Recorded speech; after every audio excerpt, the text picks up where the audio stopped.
Hello, welcome back to the River Volta podcast. I'm Aliza Product and I'm joined today by Ian and our reader Meaghan Hackinen. So welcome. Hello. And today Meaghan is going to be reading from her book South Away, The Pacific Coast on Two Wheels. And I'm just going to read a brief synopsis. South Away follows Meaghan Marie Hackinen and her sister in the adventure of a lifetime, bicycling from Paris, BC down the west coast to almost the tip of the Baja Peninsula. Along the way, Hackinen battles with the elements in Vancouver Island's dense northern forest and frigid Mexican deserts, encounters strange men, suicidal highways, and monster trucks, and makes some emergency repairs as tires and spokes succumb to the ravages of the journey. Luckily, the pair meet some good people along the way and glean some insight about the kindness of strangers. A rare road trip story with two female leads, this travel memoir also chronicles an inner journey as the author begins to better understand her relationship with her adventurous and not so adventurous family. South Away tells an engaging and personable tale with imaginative and memorable depictions of land and sea along the ever-winding coast.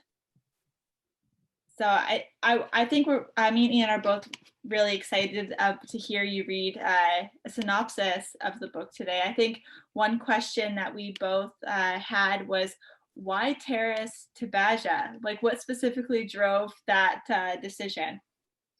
Yeah, so I had graduated from university. I studied archaeology and anthropology at Simon Fraser, and I moved to Paris to work for the summer. So that was kind of the natural starting point.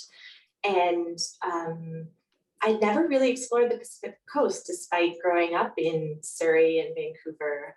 So it was always something that I wanted to see, more of. And it seemed like a nice kind of quest, like cycling from British Columbia down the coast to hopefully the tip of the Baja Peninsula. It seemed like something that would be an epic adventure, and I could literally roll right out my door and hit the road and see where I wound up. Yeah. So did you plan on Baja? Is that how you say it? Baja? Baja. Baja. Yeah, it's Spanish. Those are one of the words where you're like, oh no, I knew how to say that. I just hadn't read it before. I've only heard people say it. But did you know that was listening? Yeah. Oh, sorry. Yeah, it was like listening. Oh no, it's like listening to me try and talk French. Oh, yeah. I didn't study French as hard as I should have, and when I've been in France, I am just an embarrassment. I don't want to go. I don't want to go there right now. But yeah, did you know that destination? Because you said the terrace was the natural starting point, and then you were just looking for an adventure. But did you have that in mind? That stopping point?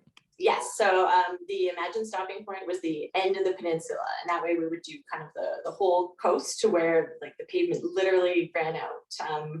I envisioned it as, the road ending at the tip of the peninsula at a beach somewhere and just gazing out, on the ocean and being like, that's it, I'm done, made it. What's the furthest you've gone on a bike before then?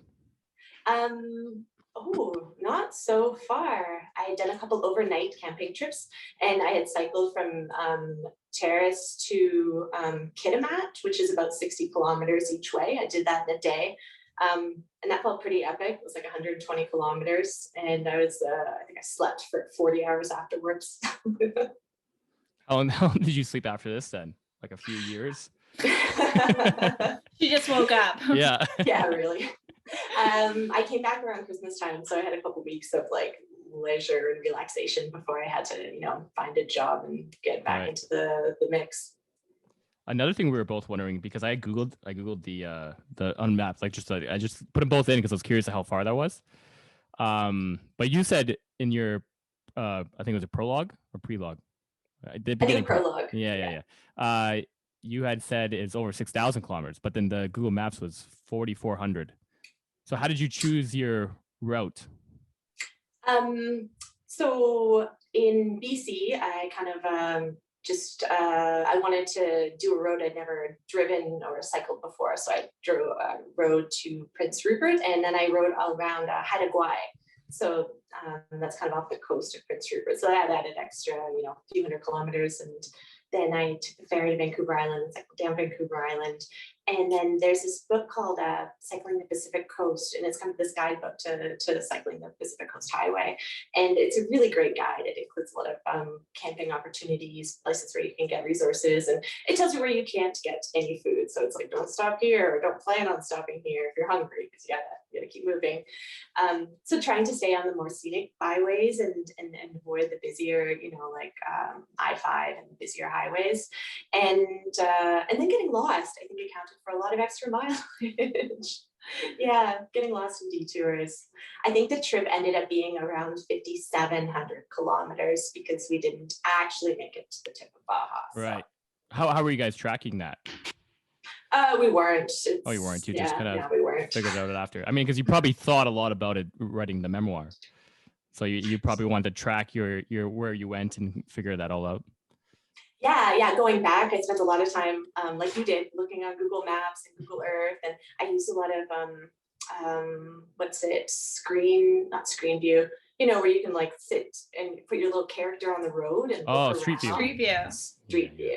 I actually said I was telling somebody that tip before, but it was one of my creative writing classes. Someone was saying not to write places. I think it was this guy, and you're in that class, Aliza, was saying not to write places you've never been to. But I was like, you can actually use Street View to make up for that. It's really, really easy. And you can just walk around like you're actually there, which would probably be super helpful for doing a memoir like this. It was super helpful. Yeah, one of the other things I used was my photographs. I would go and look at photos, and then I would kind of like sit there and jot down things that struck me, whether they were in the photos or memories kind of stirred up by the photos. And I did the same thing with Street View. I would just like travel down the road and write notes and write about experiences that I maybe hadn't thought of for a while, but seeing an image kind of brings things back, the sound of the seagulls or the sound of the waves or some weird rock formations. So it was really great at prompting those experiences to kind of appear fresh again, I guess. Yeah. And did you have journals or like some kind of extensive diary of kind of the experience as well? No, it was like my best intention to keep a journal, and I started like 5 times, and it was always like, today I'm gonna like keep a journal, and I'd write like 4 sentences and then pass out in my tent. So I did not have a great journal. I did do most of the trip with my sister, and when I was writing the memoir, I spent a lot of time on the phone and in person talking with her about her experiences, and I would read a scene and she'd be like, that's great, but you should mention this. And I'd be like, oh, right. So it was really cool to have another person back up my experience and kind of confirm that like, this actually did happen. I'm not just like inventing it, like, from some recess of my imagination. And it gives you another perspective too of your own experiences, and I guess can help you round them out as well. Definitely, yeah. So you were saying you had just graduated, but it sounds like your background is not in writing. So did you? But when you went on the bike ride, did you know you're gonna write about this later? No, definitely not. I enjoyed the experience, and it really was kind of kicking around in my head afterwards. After the trip that became South Away, I was kind of hooked on the cycling bug, and I cycled across Canada like maybe like less than a year later, 6 or 8 months later, I left to bike across Canada, and I kept a blog for that trip and really like documented my experience in real time. I was way better about keeping a journal. Perhaps I had like learned the importance of jotting down my memories, but I kept a journal, I kept a blog, and one of the things that encouraged me to go into the creative writing program was all the really positive feedback I had on my blog posts, and people just super stoked to kind of come along for the ride and hear about what I was doing and where I was going. And that kind of encouragement really spurred me to go back to school and take some writing classes and eventually enroll in the creative writing program with the aim to learn how to better tell my story. And the blog was a great chance for me to kind of spit out what I was doing, but it's not great writing, like by any means. I look back and I'm like, oh, Meaghan, there's 10 exclamation points in this paragraph. Like, did you need to use those? Could you use some other punctuation? did you even know what a colon was back then? Like, Was that the Great Trail?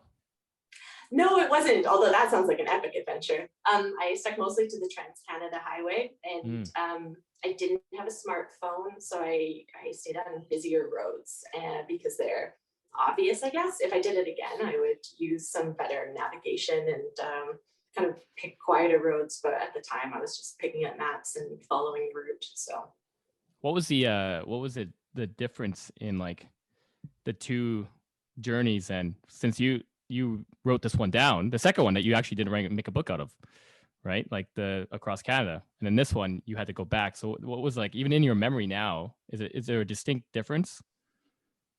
yeah, there's definitely a different feel for it. The Pacific Coast trip that I wrote about for South Away, it was my first long distance bike trip. So everything is super vivid and like really fresh because it was the first time I was doing these things. The first time I had stealth camped, the first time I crossed a state line on my bicycle, the first time I fixed a flat tire, the first time I stayed with a stranger or slept on a stranger's lawn, or, accepted a meal for free from someone. So all those memories really stick out. And when I cycled across Canada, I was slightly more experienced and I had a wonderful time. I met some amazing people, but the memories maybe aren't quite so vivid because it wasn't my first trip. But it was a really cool experience, and I'm glad I got to, see a big chunk of the country like that. I find that really interesting that the one you didn't write about is more vivid than the one you did. But like you both wrote about both of them, obviously, right? But like at the time, for me, yeah. I would think like it would center my memory into more vividness because I'm writing at the time, or is it perhaps because you went back and wrote about it, it's more centered it? It's like pretty hard to say at this point, yeah. right? But when I was jotting down ideas or things I wanted to write about, that Pacific Coast trip was the one that really, really stuck out for me. And I think maybe there was some more drama to it or something. There was some more highs and lows and scary points where when I crossed Canada, it was an amazing experience, but it was just all awesome. So I was like, there's no narrative arc. I go on the road. I have a wonderful time. I meet a bunch of people. My bike doesn't break down. The one takeaway was I met a guy and then we kind of fell in love and moved in with each other afterwards. So it's a love story, but it's just kind of a happy love story. There's not really much there to dramatize it at all. Right. Do you appreciate one more? No, I think they were both wonderful experiences. Just for different reasons. I hold them equally high. We'll get into the reading pretty soon here, unless Aliza has any other questions. But I had one more question about this, and just thinking about how memory works and the vividness and stuff, and like how memory often works where you remember the last time you remembered it, where you're not actually remembering it happening. You remembered the last time you remembered it. So it's almost like this weird, like, so you could be making some stuff up because you're remembering like faulty memories, and then you're adding to those each time you go back and kind of write a memoir, and you're going over and over and over. And so I'm wondering how much even is one possibly fictionalized or purposely fictionalized? That's a really good question and a really good point. And sometimes it scares me when I go back and I try and think about the stuff I didn't write about, and it doesn't seem as strong and as vivid, and it all happened, right? So can you repeat your question one more time? Yeah, just like how much, if any, did you fictionalize, okay. And then purposely, and then how much do you think like subconsciously did you fictionalize that you're not even possibly aware of? So I think that I really tried to remain honest and let my emotions and feelings kind of guide the story. But there's certainly things like, when I describe a sunset or something, like if I had a photograph, I can go back and look at the photo and see the color of the sky and how the leaves, like were and everything like that. But if I didn't have a photo, then it's more like, my emotions guiding me. So I think the biggest thing is the selection of scenes and what I chose to include and what I did not choose to include. Like, for instance, there's a couple of iffy incidents with men on the trip, and I chose to include a couple of them to kind of give a taste for the encounters that one might have as a solo female cyclist. But I didn't include other ones because I didn't want to include all of them and give people the impression that if you're a woman cyclist, you're going to get harassed, and this is the theme of the story. So part of me wonders if maybe I should have included more, because I feel kind of dishonest not including these, negative situations that I encountered. Like, on the other hand, I didn't want it to kind of take over the story and take up too much of the narrative. So yeah. Right. That's an interesting thing, because I think truth would be an interesting thing with memoirs, and even just what you choose to leave out changes the truth of what you're telling. Definitely. For the ending, I wanted to select, kind of a scene or two to finish on. And I rewrote the ending like 4 times with completely different scenes. So if I had, kept one of those instead of the scene I ended on, it would have really changed the feel of the book, right? Because that's an important scene right there. So yeah. Did you have anything else to ask before we jump into the reading, Aliza? No, let's do it. All right. I think I'll have a whole host of questions of just because for writing, because I've only done poetry and fiction, for the differences in memoirs and stuff like that after the reading, so we can save it. Well, you guys have so many great questions. Like, thanks for letting me share my thoughts. Yeah. Well, thank you for being here to share your thoughts. And we will switch over and then mute ourselves, and then you can start reading whenever you're ready. All right. Just have a sip of water first.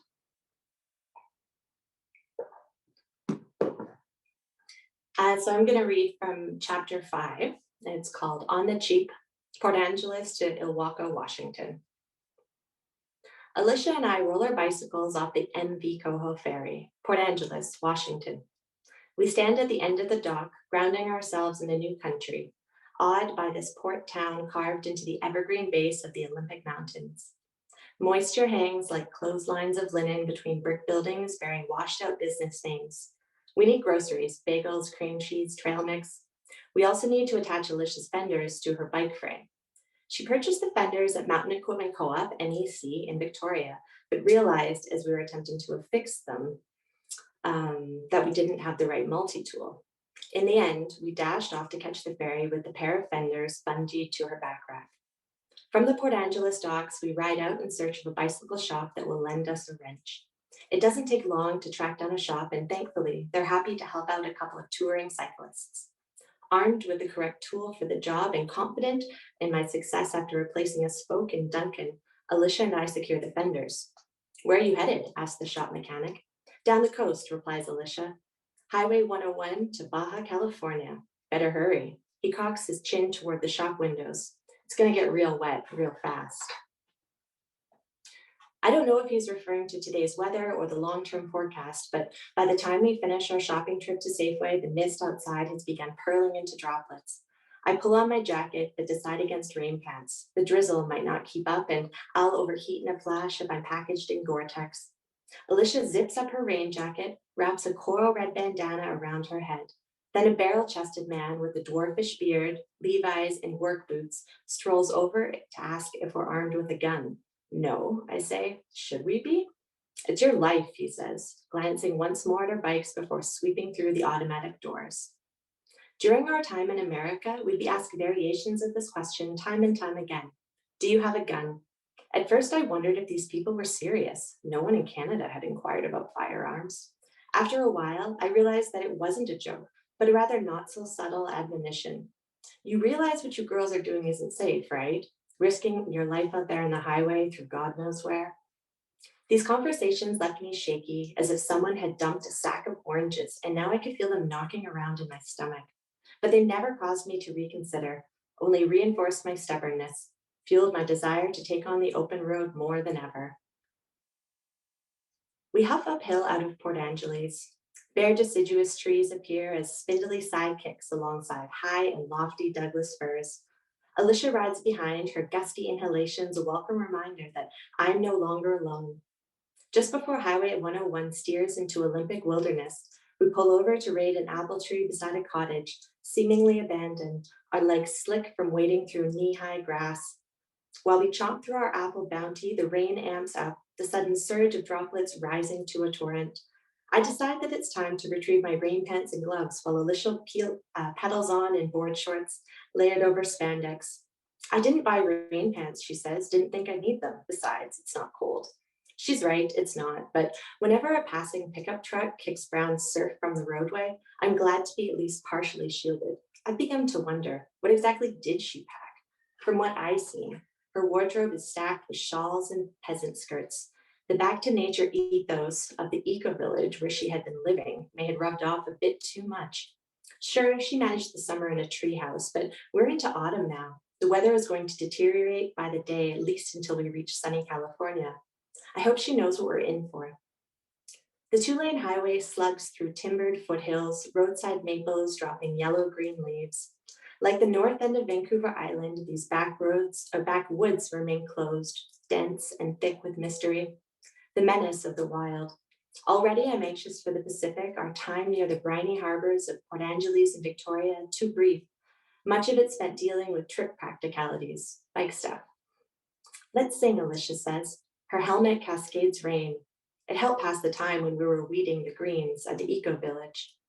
She chirps opening lines from folk songs, hymns, but I'm unfamiliar with her garden melodies. How about this, she says, hammering into California Dreamin' by the Mamas and the Papas. I know this one.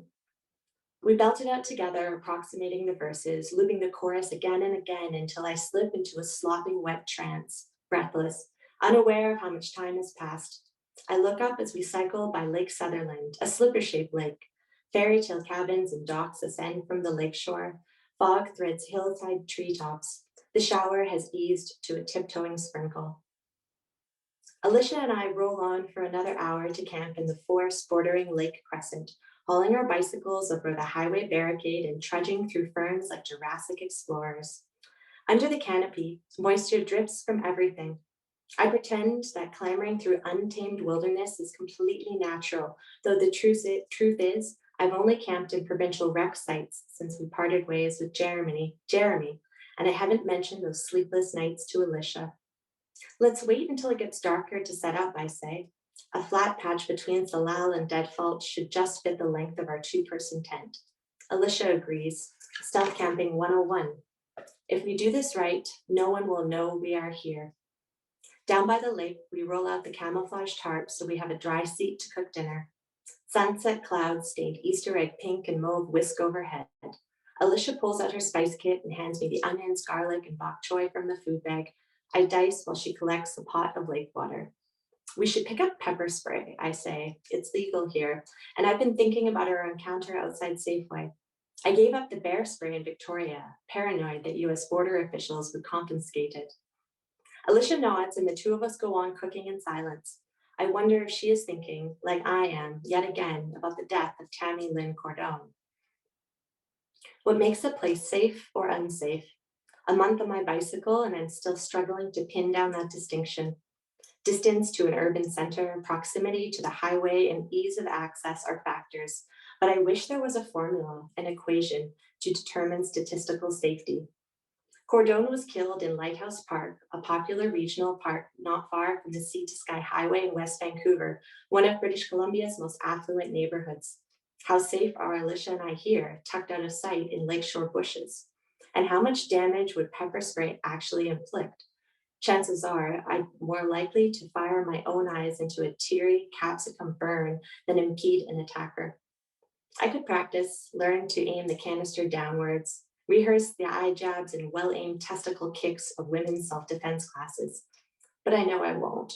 I'll continue on hoping for the best in people, keeping out of sight at night. Alicia adds a cup of quinoa, a parting gift from her mother, to the water. As the pot reaches a boil, she takes it off to saute the vegetables. The quinoa goes back over the flame once the pan sizzles, and then everything is stirred together and seasoned with sea salt, cumin, and curry powder. You like it spicy, right? She says, pinching off a skiff of paprika. Sure, I say. The smell makes my stomach quake, hunger. Despite my concerns about her gear, I'm grateful Alicia didn't skimp on spices. She picked up the quinoa when she dropped by the family home a couple weeks ago. I wonder how my mother feels now that both her daughters are on the road.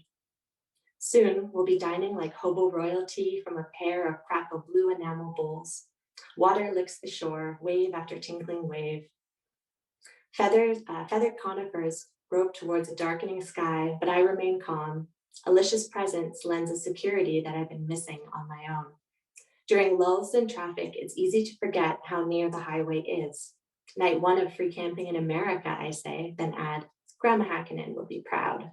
This has become a Hackinen family maxim. When a person improvises something crafty or scores a boast-worthy bargain, we invoke our grandmother's dutiful sense of Depression-era cheapness. She'd approve, says Alicia, that her grandchildren are carrying on her legacy.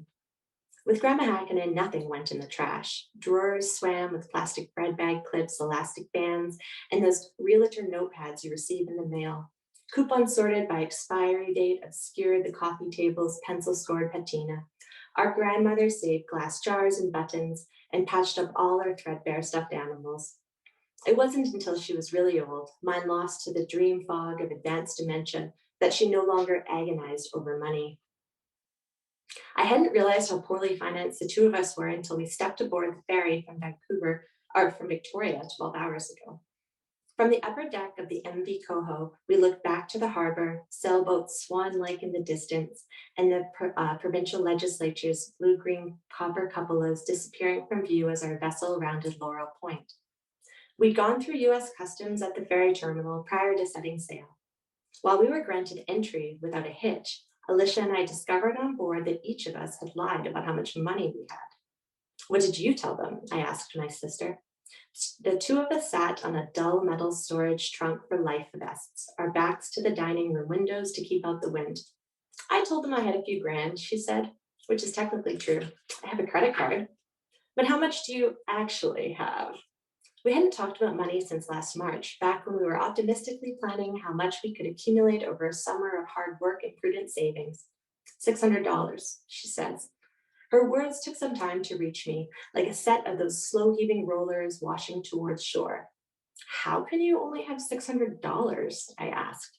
I had to buy a touring bike and travel insurance, and I didn't get paid that much during my internship at the Eco Village. Why? How much do you have? After a month on the road, I'd already burned through a sizable chunk of savings. $1,500, I said, less converted to US currency. We passed the thermos of coffee between us. What was Alicia thinking? Did she expect me to finance this trip? Yet as frustrated as I was with her, I was equally dismayed by my own inability to budget. I should have looked for more secondhand gear. Did I really need that new waterproof camera? A $50 bike pump? On top of all my questionable pre-trip expenditures, I'd blown $1,000 during the month on my own. Ferry tickets accounted for a few hundred, but the remaining cash had vanished like steam from the stovepot. What remained between the two of us seemed woefully insufficient, little more than $2,000 to travel 5,000 kilometers, and we'd still have to find a way home. That's what a credit card is for, Alicia grinned. And don't worry about food. I'm a kitchen magician, remember? She was. If anyone could turn stale cupboard leftovers into gourmet fare, it was my sister. Her spice kit, a collection of Ziploc bags and custom-filled seasoning shakers, included everything from curry powder to Greek herb mix. It had yet to be seen, however, if her kitchen alchemy would work on the road when our body required fuel and calories. I doubted she realized how much a touring cyclist could metabolize. I'm going to nab some of those peanut butter and jam packets from the food court, I announced, resisting the urge to voice my resentments. It would be me, I knew, picking up her tab when money ran out. We can grab a loaf of bread and make sandwiches for lunch. Later, at the Safeway in Port Angeles, we scrounged a basket of sale items. As we fumbled with the unfamiliar American bills at the checkout, I was reminded of my grandmother Hackinen's coupon clipping. From Crescent Lake, Alicia and I spend the next week riding south on Highway 101. We pedal with a sense of purpose, urged on by wind-stirred leaves and a brief smattering of rain that foretells a coming turn in the weather. We grow accustomed to signs printed in miles instead of kilometers, the nostril-choking reek of roadkill skunk. Against a paper-white sky, transmission towers soar above Douglas firs, steel-leaded sentinels in this kingdom of Washington green. In Forks, everything is twilight. Cutouts of Bella and Edward accost us in grocery store checkout aisles. Downtown shops peddle walking tours and souvenir mugs. We buy a canister of pepper spray, pink ribbon endorsed, $1 towards breast cancer research, though it's not vampires we're afraid of. This is America, and every newspaper trumpets another Tammy Lynn Cordone. Each town a story of a girl gone missing. Alicia and I make a game out of guessing who's packing a weapon. Tracksuit mom pushing a stroller, the grizzled mill worker lighting the smoke as he exits 7-Eleven. We are guarded about telling people where we camp, only that it's down the road. We sleep with the pink ribbon pepper spray between us and a Leatherman knife. Whisper stories in the dark instead of reading. A headlamp could attract attention. I'm not as frightened as I was on my own, but neither am I at ease. Camping behind a church one night, I stay up listening to cars doing donuts in the parking lot as I wait to be discovered. Alicia conceals her fear in feigned sleep, rolling from one side to the other with an efficiency I know isn't possible in dream time. Fortunately, each day is easier, the act of choosing a camp spot more routine.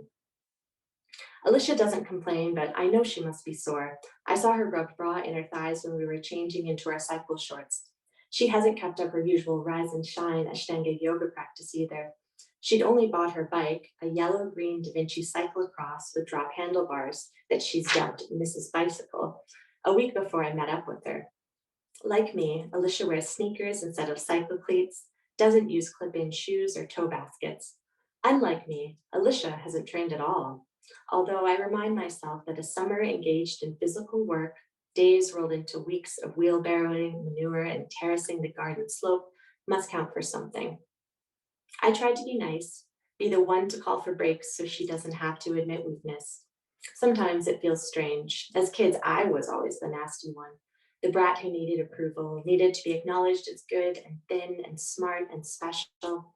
And when nobody told me those things, I'd settle on being tough, putting my younger sister in her place. I realize now that Alicia probably wanted to hear those exact same confirmations, but at the time, I was too self-absorbed to recognize a similar longing in her. Once, when Alicia was 11 and I was 13, my friend Casey and I decided to play a prank on our younger sisters. We'd often team up on Casey's sister, Caitlin, and my sister, Alicia, lock them out of the house or hijack the television to watch Freddy Krueger movies. On that particular night, the four of us were having a sleepover at Casey and Caitlin's place, just a few blocks from our home.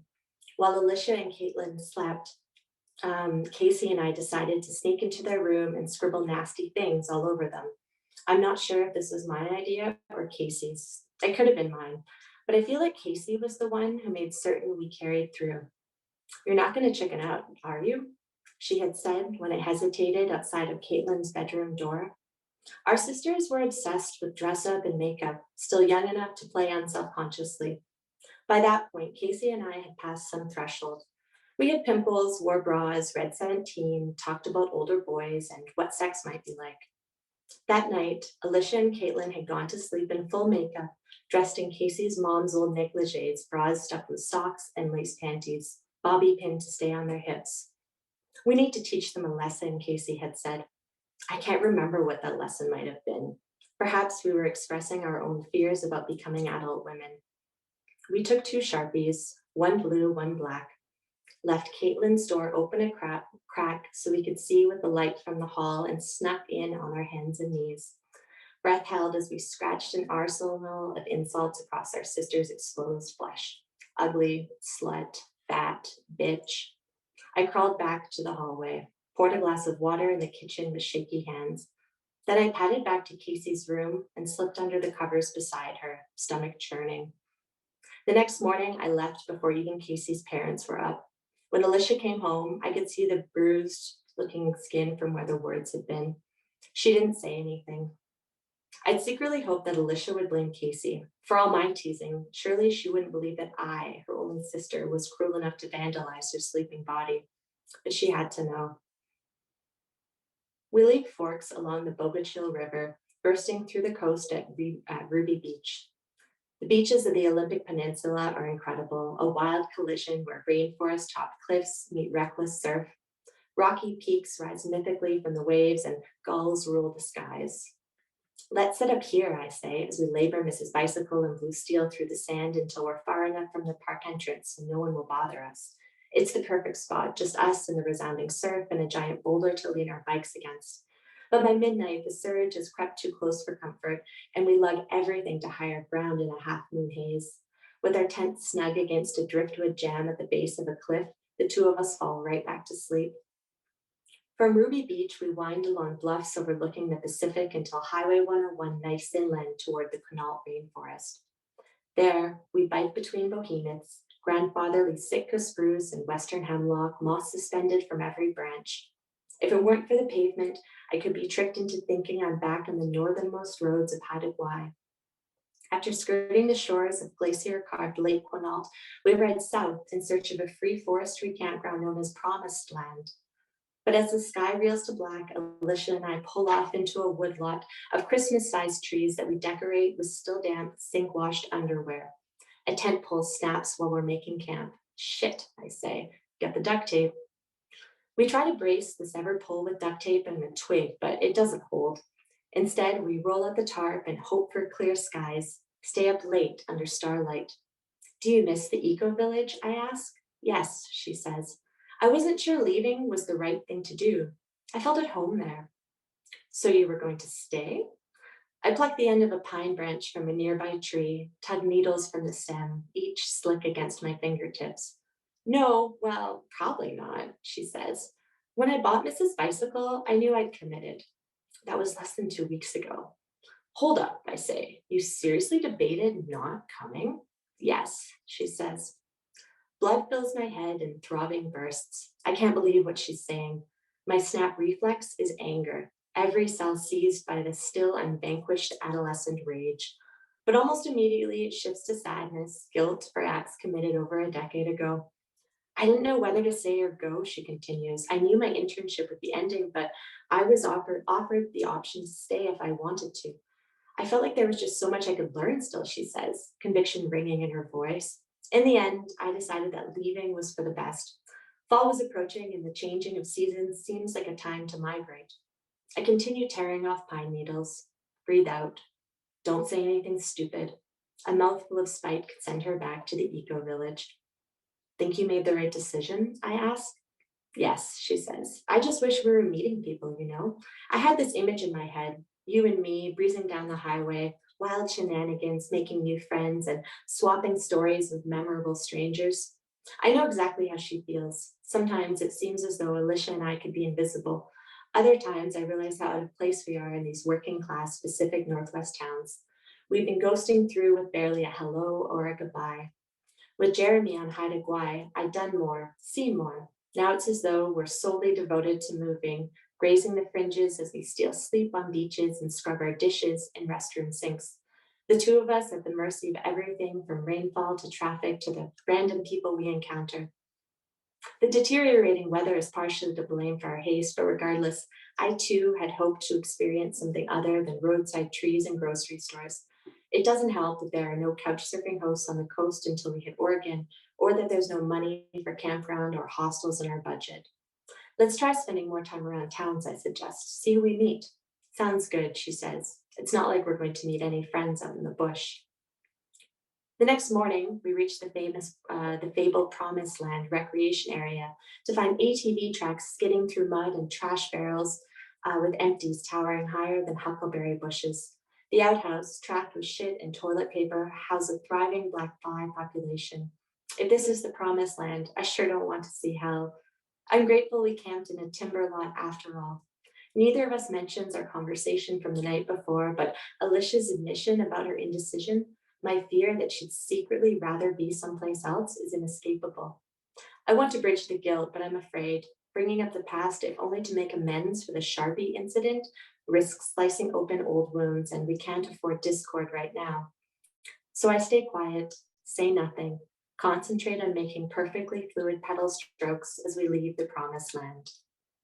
And that's where I'll wrap up. All right. Thank you. That was amazing. Well, I always ask this because I always notice it, and every time anyone does any reading, but you self-edit. And so I was wondering if there's anything that stuck out to you that you changed while you're reading, like just in the moment, or if those are, because you gave us a version and it's an online version, and I wonder if, because you said some words differently, if that's in the print or if that's something you just did on the spot. And if you Yes, can you remember anything?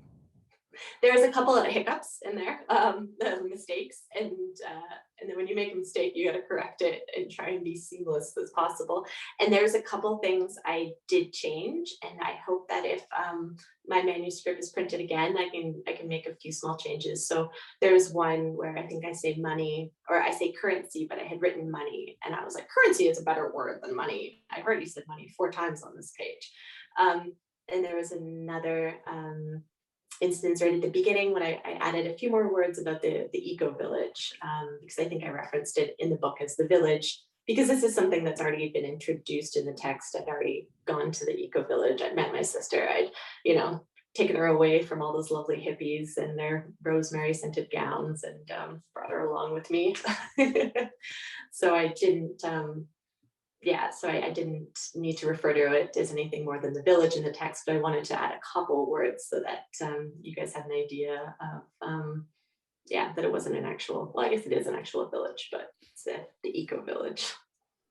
I was just thinking how one thing is making a big work like this is just never done, because like anytime you read it, there's something else that you're like there's just a point in time where you just have to go, I'm just gonna stop. It's close enough, because it's never going to be like perfect, like exactly what you want, and you just have to give up at some point, and that's when it's done. Yes, I cannot agree with you more. I think I kind of came to my first it's done conclusion when I submitted my MFA in writing thesis, and then I submitted this to a publisher at a later point and went through again, and then I was like, okay, now it's done. And then after it was picked up for publication and I had a chance to work with the editor, I went through kind of with another, there's been some space, between those things. So I was able to look at it with different eyes, and looking at it now, I'm like, oh, there's all these little things I'd really like to change. So maybe I'll get my chance, but they're kind of small things at this point. The bulk of the text, I would keep as is, it's not like I would be ripping apart paragraphs or anything, just a few words here and there. Yeah, I wrote a novel and I published in 2018, and then still every once in a while you think about changing some things, like you learn a little bit more as life goes on, and then there's stuff in your first work that you were like, oh, it's just so wrong, but it's life. You gotta move on. For sure. Congratulations on your novel. That's awesome. Well, yeah, it was a while ago, but that was totally my first feeling of I just gotta move on, put it out there.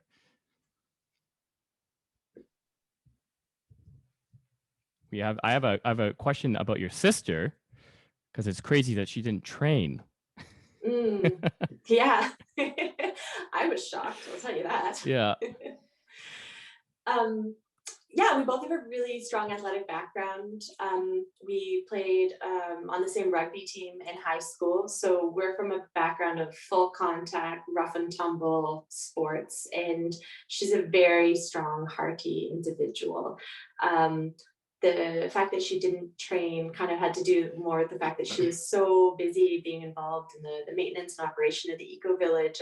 And that's all very physical labor. So she wasn't, spinning her legs on a bicycle, but she definitely was no stranger to hardship. And as I kind of referenced, she spent the summer sleeping in a tree house, like on a mat. So she's definitely prepared for camping and all sorts of weather and everything.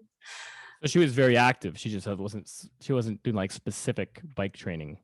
That's right. I think the furthest she'd ridden was like maybe to the ferry terminal, which might have been like 20 kilometers, and then maybe another 25 from the ferry terminal to my parents' house or something like that. So like under 50 kilometers in the day, with probably very little gear. So after about a week of riding together, we kind of slowly amped up the pace each day. She was she was able to do maybe 80 to 90 kilometer days. And most of our days were kind of like, I don't know, 50 to 80 kilometers, sometimes shorter because stuff would break or we'd get lost or we'd get tired or we'd find a beach we wanted to camp at.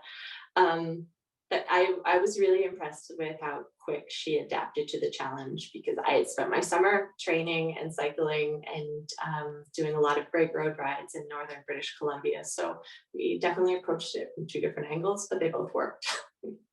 I also think there's something interesting about like people don't realize how much your body can do like when you're put in these situations. So even if it probably wasn't like you mentioned how you could see the sores on her legs and stuff, because so maybe training would have helped with that. But yeah, it sounds like that there's that endurance there that if you want it enough that you can kind of push through that.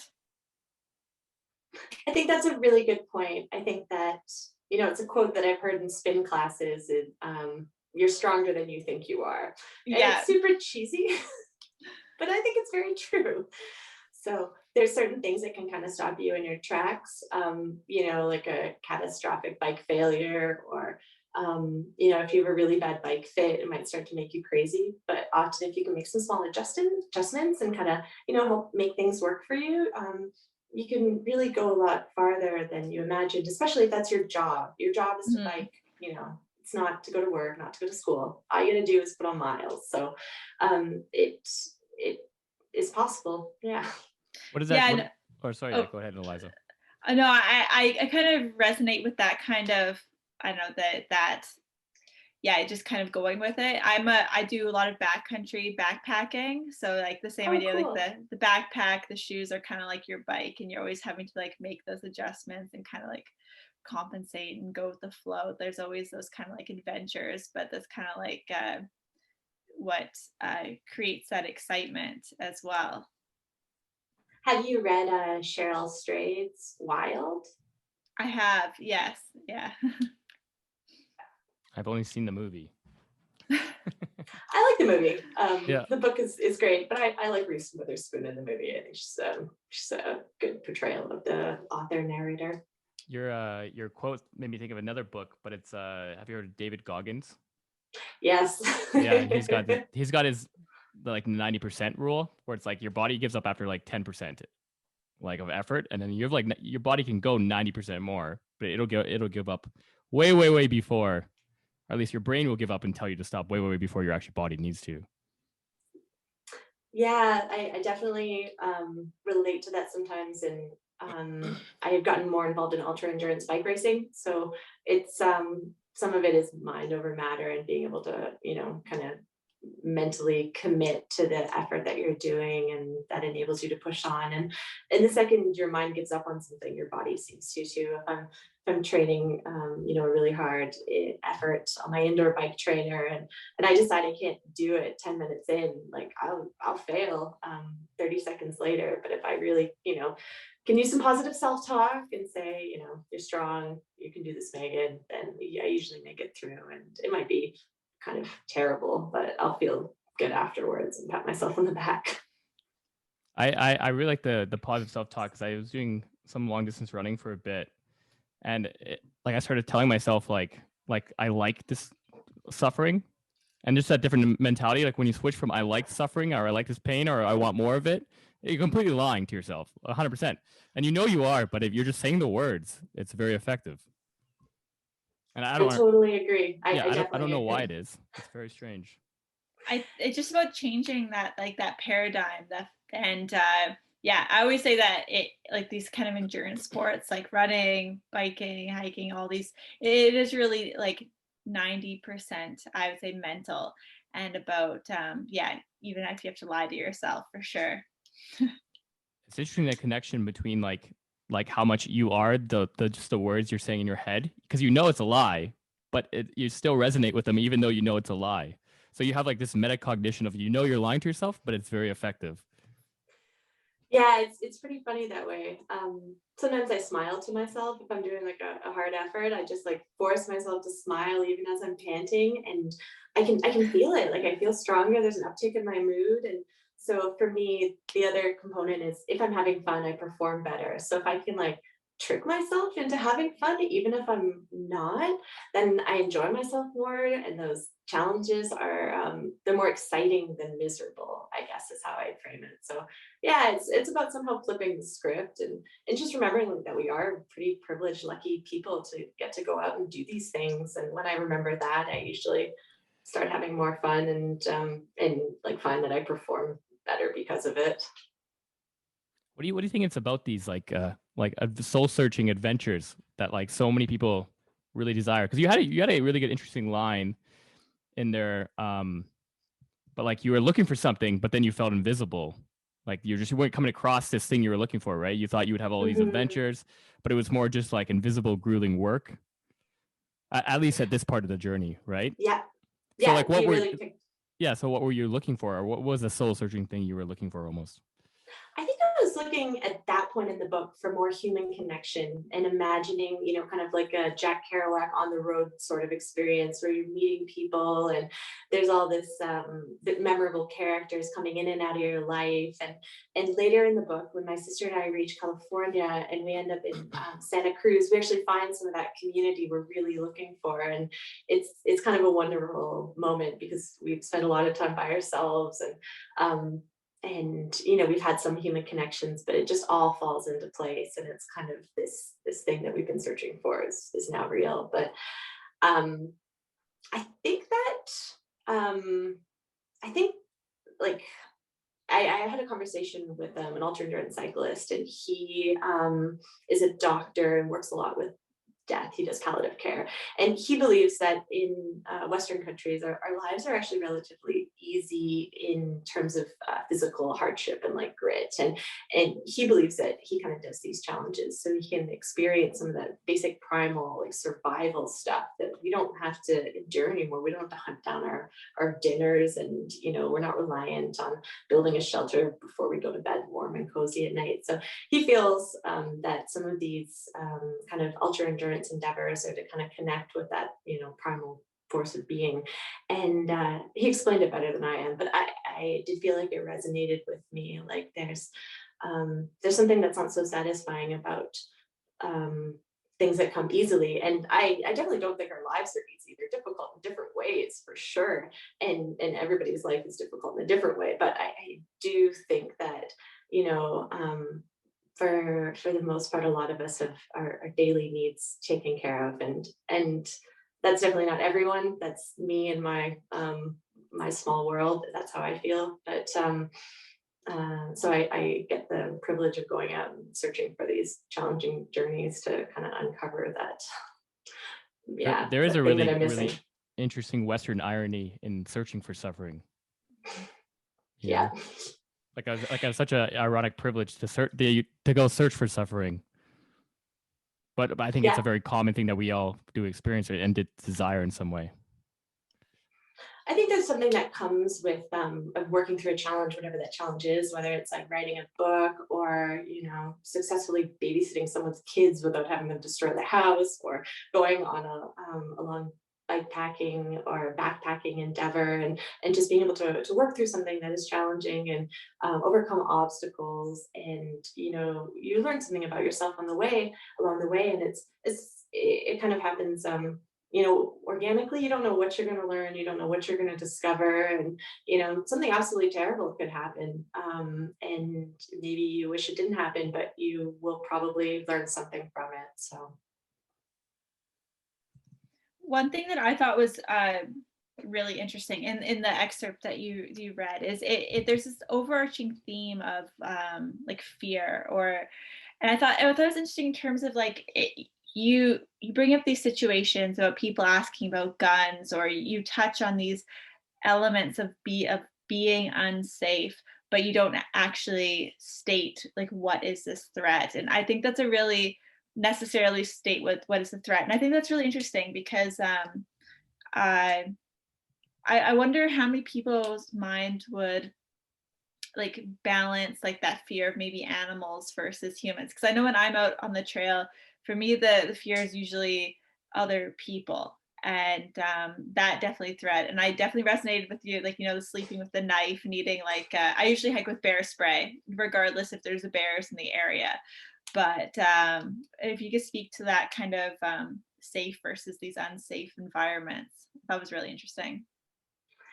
Yeah, so like safety is something I definitely considered quite a bit. And there's a lot of things that run through your head when you're alone, or, when you're sleeping in an unfamiliar your place, you really don't know much about it. And you just kind of decide like, oh, this looks good enough. I'll stay here for the next 12 hours. And yeah, there's threat from other people, there's threat from animals, and then I guess nature, a tree branch could come down and crush you. But on this bike trip, there's I wanted to really play up any sort of drama or tension that was available to me, and the fear of something happening, or fear of threats towards my safety was something that I definitely felt could amp up the tension a little bit, and just trying to bring other people into my experience. Like maybe this is not something you've ever felt before, because you haven't traveled alone, or haven't tried to sleep next to a highway. But I think it is something that resonates with people, even if you stay in a hotel that you don't know, or staying in unfamiliar territory. A lot of these things go through our minds. Yeah. That's interesting. Like, because you mentioned this is something that you amped up in the story. How much of that fear or that caution was actually felt during the course of this journey? I think it's all pretty. I think it was all there, but it was something I definitely wanted to touch on and keep kind of reminding the audience is, these are the things that are going through my head. And so I wanted to keep it really present. And as I kind of make my way into Oregon and California, those fears start disappearing, because I guess just comfort with being on the road. And my sister and I cycled with a young guy named Zach. So there's three of us. So we kind of had this like Three Musketeers vibe going on, and we were a little more emboldened, just having three people instead of two. So yeah, I'd say it was all real, but it was something I realized that I needed to kind of play up, because not much else is happening. It's not like bears are jumping out of the woods at us, and no one's threatening us with knives, but there is that fear that is kind of omnipresent. And especially crossing the border from Canada to the US, it's anytime you cross a border, it feels a little different. And it was funny, because in Canada, everyone was like, oh, you're going to the US, like, oh, be careful. And in the US, everyone's like, oh my God, you're going to Mexico, what's wrong with you? And by that point, we were like, everybody is a little cautious of their neighbor, right? So it's hard to know which things to legitimately be afraid of, and what's kind of just, rumor and fear that's not necessary. I think that speaks a little bit to the fear of the unknown, and that's why you're scared of your neighbor. You're just not from there, so you're scared of the unknown because you don't know that country. And so like you moved into the United States, and you're not familiar with that area, and then that grew your fear. I think it's interesting also because it's your first time, that obviously the unknown, you don't even know what to be scared of. Like there's so many things you could be scared of. You don't know what you're going to encounter to be afraid of. And another thing that's kind of going on in the story is I reference a lot to my family and kind of my main influences. And the two influences I reference the most are my grandmother, my father's mother, who was kind of this wild, adventurous spirit, and my mother, who's a very cautious person. She actually worked as a cake decorator at Safeway, which is kind of like symbolic. She always takes the safe way in life. And I talk about how she, never goes a kilometer over the speed limit and doesn't have an adventuresome bone in her body. So I have these two kind of competing influences in my life. And I'm fighting this fear I have in some of the scenes in the book, because I don't want to be like my mother in that I'm afraid of things, but I also, can't help but be afraid of the unknown sometimes. So it's it's kind of an inner journey that I'm on as well. Aliza, did you have anything else you wanted to ask, or we can jump? We have a little rapid fire questions that we ask everybody. Ooh. Yeah, let's go into the questions. All right.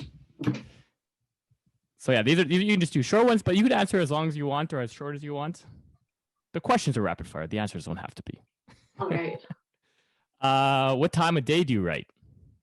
In the morning. In the morning? Do you like at? Do you have a specific time? Probably like best between 9 and 1. Yeah. Do you wake up around 9? So is it No, like I like to first? get up and drink coffee and read until my mind is alert enough to put sentences together. But in general, I prefer to write in the mornings, and I do my workout sessions in the evenings if they're indoors. If they're outdoors, I do it anytime. But I've seen a stat before, and it's mostly writers mostly write in the mornings, and I think it's because it's the most important thing. So you're trying to get it over with. Like you're trying to make sure you get it not over with, but you get it done. yes, yeah, definitely. What's your daily writing goal? I guess it depends on what I'm working on. I've been working on a manuscript about a cross-continental bike race I participated in from Astoria, Oregon to Yorktown, Virginia. So when I was working on my draft of that, I would set a goal to be done like a chapter every week or so. And so my goal was, I didn't necessarily have a daily goal, but I had a weekly goal. So if I slacked off on Monday and Tuesday, I'd be working a lot harder on Friday, Saturday, and Sunday. And yeah, so I kind of block things out in terms of weeks. And so I'm not really good with numbers of words and stuff, but if I can get like a few pages in a day, I'm quite happy with myself. Yeah. Yeah, I do 1 hour. I just try 1 hour, but I'll write more than that. But it's just like that's my baseline. An hour of writing is an 1 hour hour. of time well spent. 1 hour. What's your writing space look like? Are we in it right now? No, we're not in it. I have a laptop and I kind of just carry it around with me and create my space. So I don't really use an office space. I sit at my bed, I sit at a living room chair, and kind of the world happens around me. And if it's too much, I put my headphones in, or I go to my room and shut the door and sit in my bed with my laptop on my lap. And there's an extra guest room. Sometimes I go and sit in the guest room and write down there just to kind of change up the space. But I kind of just tote my laptop around with me. And when I was at the U of S, I would, do the same thing. I would go to different places and just kind of make my space wherever it was and put my headphones in if it was too noisy. I think you're very lucky that you have the ability to write wherever. When did you start taking writing seriously? In 2012. Yeah. So that's when I went back to school to take some creative writing classes. And after a year or two, I had a professor encourage me to kind of continue my pursuit, and I enrolled in the MFA in writing program. Do you remember the first book you got really into? Oh, I got really into the Narnia series, and my parents read it to me, and I was absolutely hooked. And when they finished, I was like devastated. And I think the Narnia series. Do you need an outline, or do you write by the seat of your pants? Outline, 100%. Do you have an outline like? So sometimes when I use an outline, I'll have it on one side of the screen or like have it written somewhere so that I can kind of like refer to it. Mm. Is that how you do it? I usually keep it in the background, or sometimes I paste it onto the page, and then I'll start writing below or above it and have it on the page and kind of cross out things or highlight them as I include them so that I can feel satisfied that I've done something.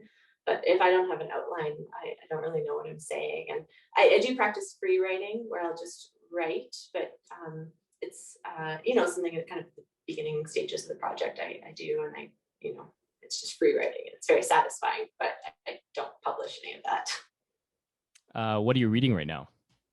What am I reading right now? I'm reading, I think it's called What I Talk About When I Talk About Running. And it's by, I think I'm gonna mess up his name, Haruki Murakami. Yeah. He's a Japanese author. Yeah. So I'm reading it because I love sports, and he has some great meditations on running and writing, and it's really, really beautiful. Is it nonfiction? That's right. Yeah. It's a nonfiction book, and It just talks about his writing career and his kind of time as a runner and how they've kind of informed each other, and a bit about how he got into running and how he got into writing. So yeah, and I read some of his fiction books, but now I'd like to read more of his fiction books because you know, I'm amped up after reading about his life. Yeah, I've read IQ84 and Kafka on the Shore. Oh, okay, cool. What's a book on writing that you'd recommend? I think I just reread Stephen King's On Writing, which is like one of the go-to books, but I really enjoyed it. I've read it before, but I think it's good to kind of revisit craft books from time and time again. I also really love Philip Lopate's it's his book on writing nonfiction. I think it's called To Show and to Tell, the craft of literary nonfiction. I would definitely recommend that to any nonfiction writers. It's a great book. Yeah. On writing is really good for you because it's almost half memoir. Yes. Right? Yeah. What's one piece of fiction that you always return to? Probably like a Douglas Copeland book, like Girlfriend in a Coma. Yeah, I'll say Girlfriend in a Coma. I think he was the first Canadian author that I got really into, which is sad because it wasn't that like I was probably like 20 or 21. But yeah, as a Vancouverite, I feel like it's a prerequisite that I read Douglas Copeland. I did go to his art gallery showing, which is really cool. Yeah. Very, very talented man, very multimedia based. Yeah, definitely. What's something about writing that's been on your mind lately?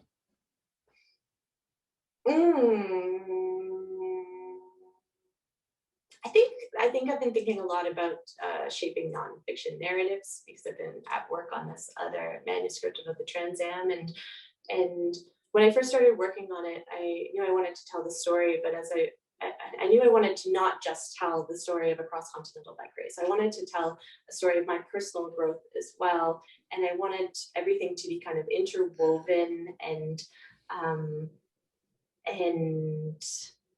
really, I guess, yeah, interwoven with flashbacks and the story kind of. I think the thing about writing like a bike story is that your mind can go anywhere when you're on the bike. So I have a lot of freedom to kind of jump around in time and space, but I have to pick what other stories I want to tell concurrently with the bike story. So I've been thinking a lot about shaping the story and what to include and what kind of side journeys to tell and what might be most satisfying for a reader and what do I really feel is important? What do I feel is valuable? Yeah. How much writing do you get done on a bike? Like while you're on a bike? I have a lot of great ideas, and I don't use like the dictate function, and I should because I have to pull over to like jot down notes, and I get really annoyed when I'm on a training ride and I have to stop to write a note because I'm afraid to forget something. I don't stop on hills. That's my rule. I only stop at the top. But there's so many times where like I have this great spark, and I think there's something that comes from like being engaged in a physical activity, and when you're in motion, your mind is able to travel differently than when you're sitting down. And when I have kind of a writer's block, I will go out for a walk for 20-30 minutes, and I always come back with some fresh ideas. And I might not be like flowing like a fountain, but I always something clicks. So Aliza, you're a big walk-in writer, right? I am. Yeah, I love it. Cool. Yeah, I like to do a lot of preliminary writing in my head, but I'm the person that will stop in the middle of the trail no matter what to like write down notes, and no matter how much it annoys my hiking partners. Have you considered memos? Because that was interesting. I didn't even consider that. Like, because I do a lot of biking myself, and you'll get ideas, but I'll just try and remember them. But if I have like even like iPhone headphones, I could just hit the memo button and start talking to myself. I think that I should do that. Aliza, do you ever do that, or is it like old school pen and paper? I have a pen and paper, but if I really can't access it, I have my phone as well. So I've done memos or just the note just in notes, just type something out. But I think like the dictation kind of features on the phones are really good now. Yeah, I'll have to get on that because it seems like we have all this technology. You just got to make it work for you. Aliza, did you have anything else to add? No, that's it for me. That was great. Thank you for reading and sharing. Thank you. Yeah, that was great. Well, thanks so much for having me and having like all these awesome, thoughtful questions. Like you guys kept me on my toes, but also like within my world of writing, like you didn't ask too much about, my deep literary influences. You weren't like a thesis committee, it wasn't like a hard grilling that way. Yeah, I like this more because I have noticed, especially with COVID, that it's really reading based, but it's not really conversational often, and it's really like, yeah, like you said, very almost literary, not just talking about it a little bit, like almost using it as just like a stimulus for a conversation. Yeah, I think you're right. Yeah. All right. Well, we can end there, and that's it.